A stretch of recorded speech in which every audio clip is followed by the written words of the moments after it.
The first case that I'll be starting with is that of Terron Evans Jr., seen here with his mother, Jennifer Backstrom. Before Terron was unalived, his mother, Jennifer Backstrom, organized and led Black Lives Matter in Potsdam, New York in June of 2020. Ms. Backstrom had been calling out the Potsdam police, the St. Lawrence County Sheriff, as well as the St. Lawrence County DA, for the unsolved case of 12-year-old Garrett Phillips. She also called them out for framing Garrett's mother's ex-boyfriend, Nick Hillary, who was later found not guilty. One of the twists is that they never really investigated Garrett's mother's other ex-boyfriend, Deputy John Jones. Remember that name. Deputy Jones lived just a few blocks away from Garrett and his mother.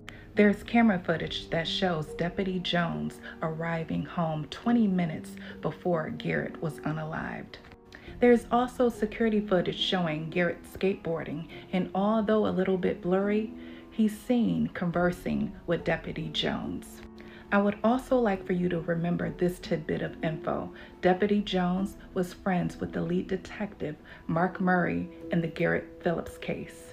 Now back to the story of Terron Evans Jr. A few weeks after Ms. Backstrom started Black Lives Matter Potsdam, Terron moved to Potsdam.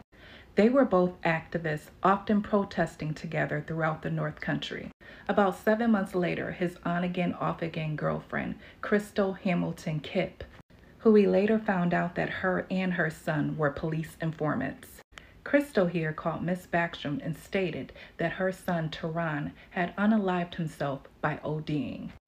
Side note, Ms. Backstrom alleges that back in October of 2020, Terron called and informed her that he and Crystal broke up. She said that Terron stated that Crystal was crazy and would try to unalive him. Crystal claimed that Terron took 60 of the slow-release antidepressant Wellbutrin. What's strange is less than 12 hours after Ms. Backstrom responded to an email calling out Detective Murray, now Chief Murray, regarding the Garrett Phillips case. The St. Lawrence County Sheriffs had a file on Terron's supposed self-unaliving case in their possession. Terron was unalived 8 hours after that file was made. Me and a few other activists reviewed Terron's autopsy report.